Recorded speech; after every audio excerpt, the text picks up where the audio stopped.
Maulang araw mga mamis, 8:14 ng umaga ngayon. Ang hirap-hirap bumangon. Kasi ganitong panahon, ang sarap-sarap matulog. Para tuloy may hinahanap akong gustong kainin ngayon. Kahit anong pagkain na may sabaw. Yung hihigop ka ng mainit na sabaw tapos maulan. Nice. Tapos sabi ni Daddy, magluto daw ako ng sopas. Aba, pinakita pa sa akin sa ref yung itsura ng sopas. Gayahin ko raw, nag-flex pa sa ref namin. Sige, challenge accepted mga Mars. Tara, samahan niyo ako magluto ng masarap na sopas.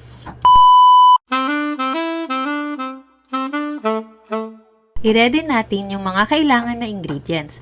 Una kong hinanda yung carrots. Pinalatan at hiniwa-hiwa ng pahaba.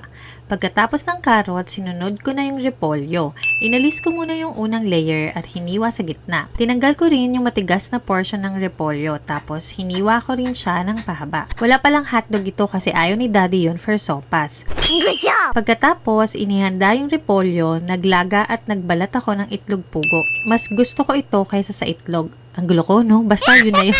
Kasi mas okay sa amin yung maliit at bite size lang. Mga ilang piraso lang din kasi kami lang din naman yung kakain. Nagbukas na rin ako ng evaporated na gatas at naghanda ako ng nilagang pitson ng manok. Bali, yung pinagkuluan, wag muna itapon ha kasi gagamitin pa natin mamaya as chicken stock.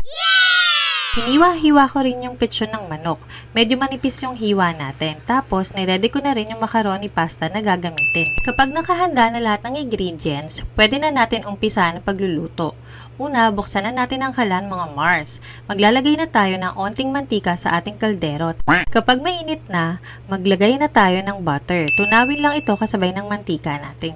Kapag okay na, umpisahan na natin igisa yung sibuyas natin. Halu-haluin lang ng ilang segundo at bantayan para hindi masunog. Good job! Kapag okay na yung sibuyas, isunod na natin yung bawang. Haluin lang uli ng ilang beses. Kapag okay na yung ginisang bawang at sibuyas natin, ilagay na natin yung sahog na pitson ng manok. Huwag natin kalimutan maglagay ng asin at pamintang durog pampalasa. Nice. At isunod na natin ilagay yung pinagkuluan ng pitson ng manok kanina. O diba, sabi ko sa inyo kanina magagamit pa natin ito. Char!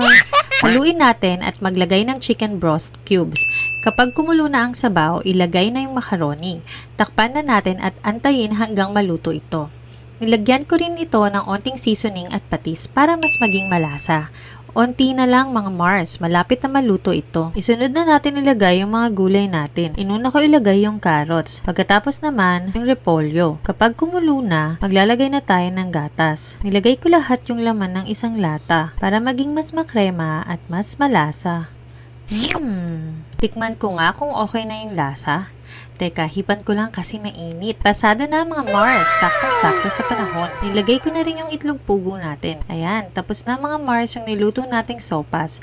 Masarap daw sabi ni Daddy. Aba, kinumpirma pa sa picture ng ref. In fairness, sa wig naman. See you sa next video. Bye-bye!